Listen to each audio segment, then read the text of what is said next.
Dr. Andy Hughes with the DeVoe School of Business, Technology, and Leadership, and we have our next episode of Unlearning Business as Usual. This episode is going to focus on entrepreneurship, and we have some phenomenal leaders that's joining us today. We just ended a live session on this topic with Dr. Tom DeVoe and Dr. Eric Swanson, and they're going to be speaking about their organizations and what they do, and then we're going to enter in some questions. So let's kind of toss it to you, Dr. Tom. Tell us about you and your organization. Sure. Well, my main company is Big Sky Franchise Team, and it's a company I own and started, but what I think makes us especially timely for this topic is that we service and work with entrepreneurs. I've personally advised tens of thousands of founders and entrepreneurs over the last 20-some years on the idea of expanding their business through franchising. So our core offering is helping someone take a successful business and package it up to go to market to sell it to someone else, to help other entrepreneurs get into business through a franchise. So you literally help someone who started like their own business scale it, right? So that is mind-boggling for me, and I can't wait to come back to you on that. Before I do, Dr. Eric, can you give us some information about you and your organizations? You betcha. So my actual background is a ministry background. I served 25 years with Campus Crusade for Christ, now known as CREW. And for the last 25 years, I've worked with an entrepreneur, a guy named Scott Beck. Scott is the CEO of Glue, and Glue is a technology company that seeks to unite the faith ecosystem and equip them to really help people become all that they were born to be, that God created them to be. I've also had a 20-year stint with a group called Leadership Network. So we work with some of the largest, most influential churches in North America, helping to move innovation that's on the edges and helping them make a new norm. So that's kind of my experience. It's really different than Tom's, but we realize kind of we're in the same business. That franchising is taking something that's successful and replicating it, and that's what is ministry. What is go make disciples, except Great point. Do the same thing. So this has just been a fascinating the last couple hours we spent together on this thing. You know, I've had the honor and privilege of having conversations with you guys publicly and privately. We had a great dinner last night, and I've learned so much about not only the competencies that you guys kind of share in order to make this happen, but your own perspective. And we're so glad that you're joining us, because as we talk about unlearning business as usual, the premise is this. We're in this really unique inflection point, not just AI, but there's so many other drivers, from economic pressures to the way consumers with social media have more of a say, a buy-in than they've ever had before. With that being said, I'll start with you first, Tom, on this particular question. As you've evolved as a leader, what's the one or two things that you've had to unlearn about leadership that you thought before, this is exactly what I need to do to be a great leader? And you get into the throes, even though the book said it, you said, I've got to pivot. You have an example for us? Sure. Well, one thing that comes to mind is this idea of the phrase, it's just business, or this is just business, and using that as a really almost a scapegoat to justify a decision you made, a poor decision, or a decision that maybe you knew wasn't the best decision, but maybe it was a financial decision, or there was some driver behind it. And so for me, it's not really unlearning, it's really unlearning that I've never felt compelled to want to do business in that way, and accepting the fact that it's okay for me to choose to not use that as a justification or as an excuse. And so and I don't mean that in not to put someone down that goes in that direction, but to really think about that and say, well, no, it's not just business. I actually want to do things a little differently. I want to do something that's not business as usual. So that's been one big thing that I would say I've found. I would think, kind of a follow-up on that note, and you brought up something in the live session I thought was just a jewel, and so I'm gonna redirect you back to that.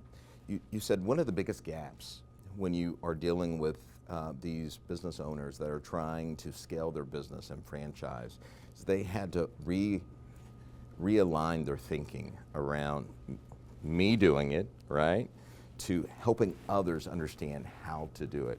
Can you kind of expound on that transition and how you help those business leaders, sole proprietor, scale their business and scale their thinking and unlearn some habits they had before? Can you speak to that? Sure. Well, one of the things that successful entrepreneurs find as they get going is they realize, oh, the more I can make something happen by my own effort or my own work.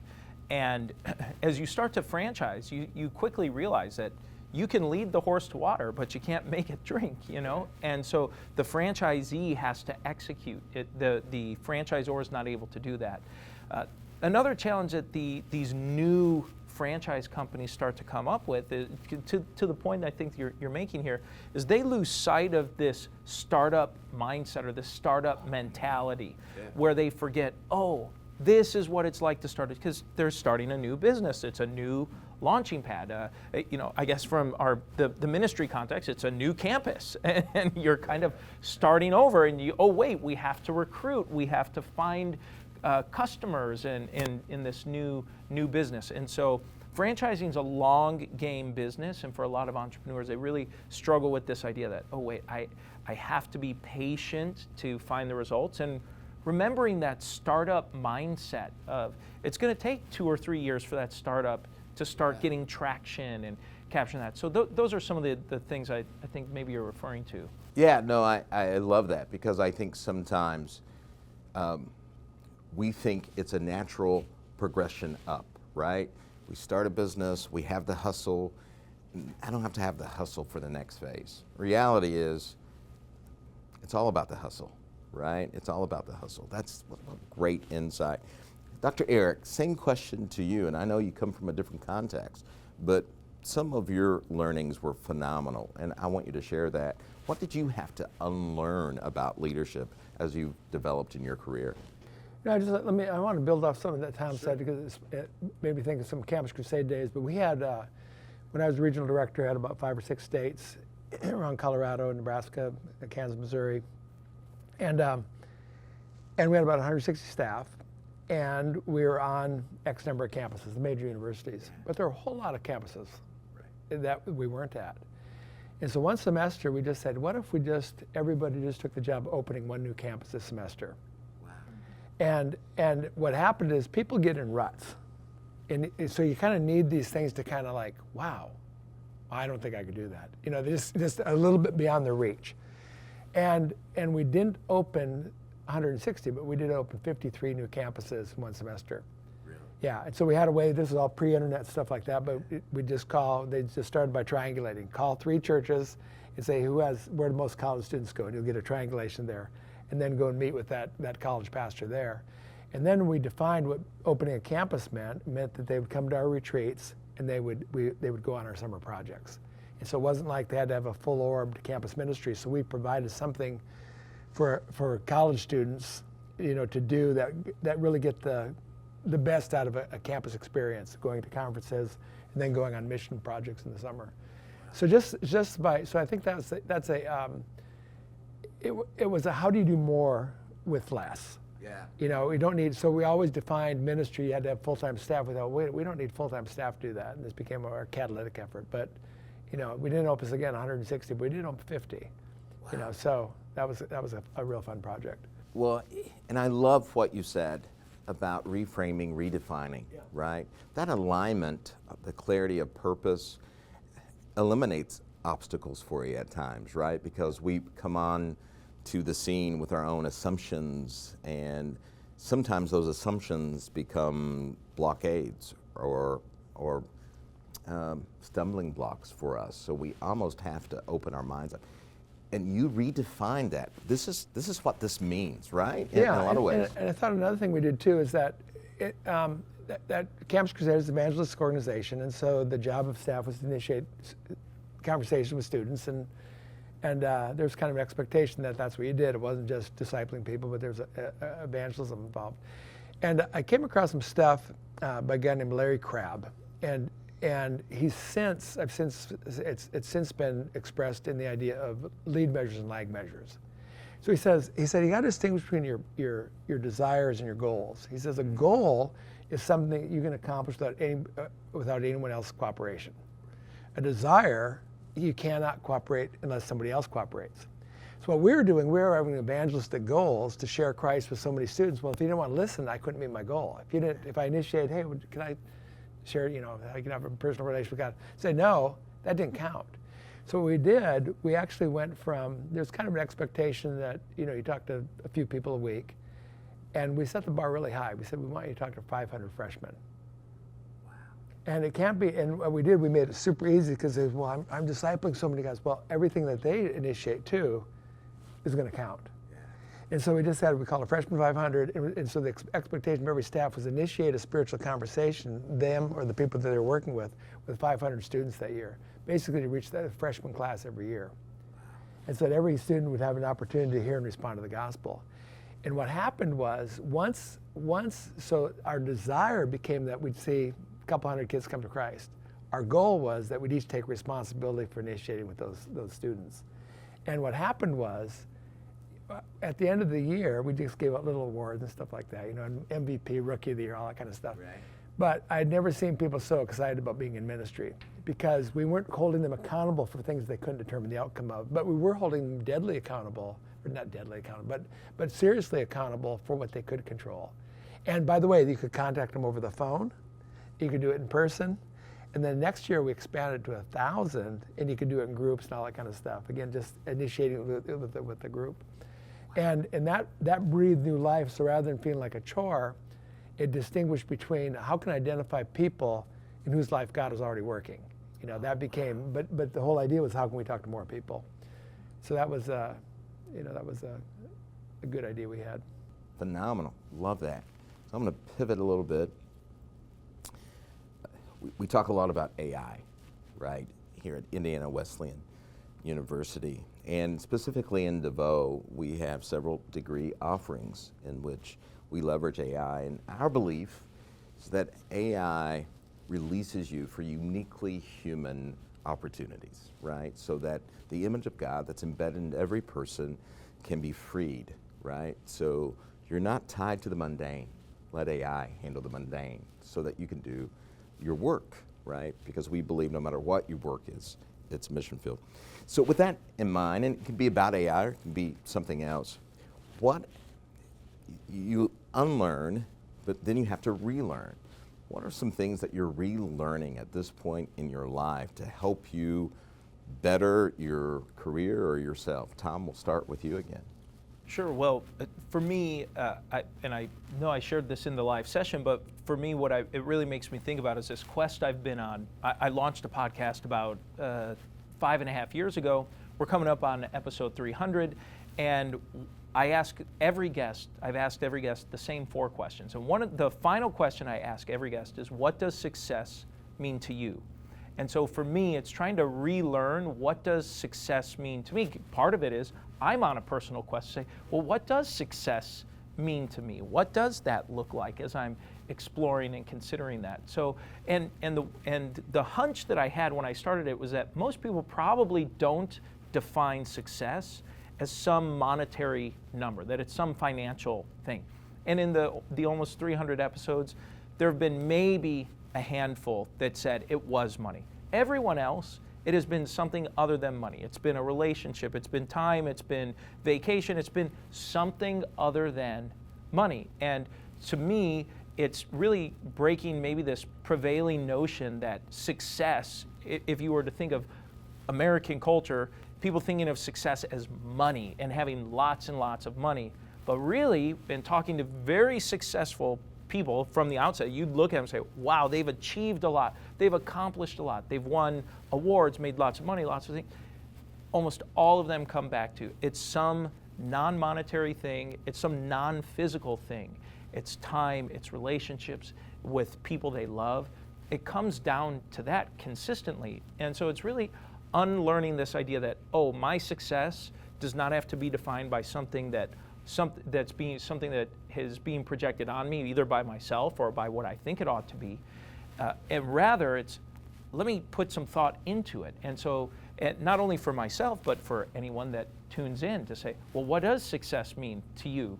And one interesting theme that I've seen along the way in interviewing some of these people is they've said, my definition of success has changed over time. So in my 20s, it was money. You know, I really wanted to earn and make some money. But as they aged, they said, no, I've gained some wisdom, right? I've learned a few things and realized that, oh wait, that money I was chasing early on in my career, it really wasn't, it wasn't as long lasting. It wasn't as fulfilling as I thought it was going to be.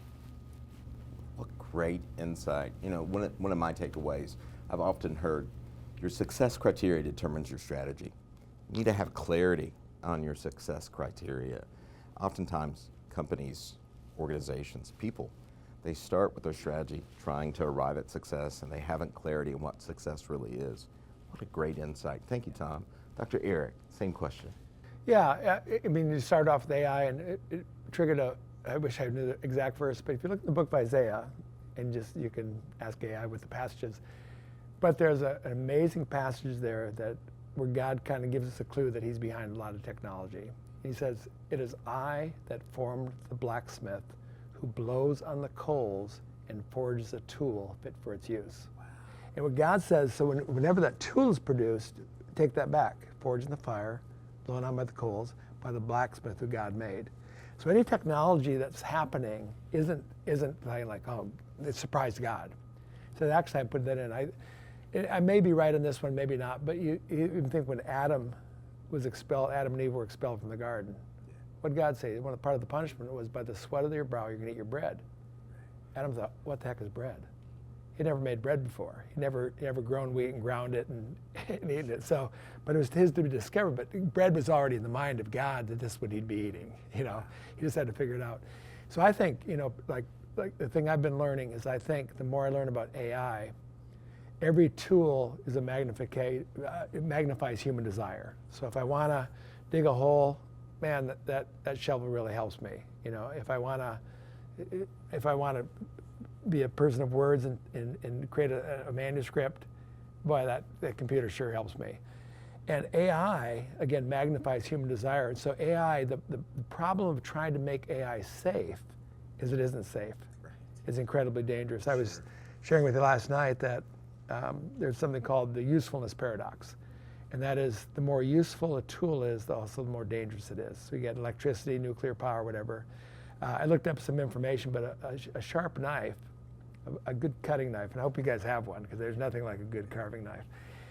It's both dangerous, but it is incredibly useful. If you want something that's a little more safe and a little less useful, get a jackknife. If you want something more safe, you know, get one of those theater knives that you stab people and it really doesn't stab them. And if you want something completely safe but it's completely useless, is a rubber knife. And so everything, if you kind of think of technology, that it is a stewardship and how are you going to use it. But if it magnifies the human heart, then I think AI could be the greatest tool to help other people thrive and flourish. And I know that's the whole purpose of DeVoe is life flourishing. And so if we kind of thought of the daily tasks, how can I use AI to help me help somebody else better? Live out the purpose God created them to be. What great insight. I want to thank you guys for being part of not only our speaker series, but this podcast, being part of DeVoe, because now you're family. You're an alumni, and we're going to bring you into the family, good. Dr. Eric, because we're so glad that you're on this journey with us. Thank you for being part of this session. Thank you for helping us to unlearn business as usual.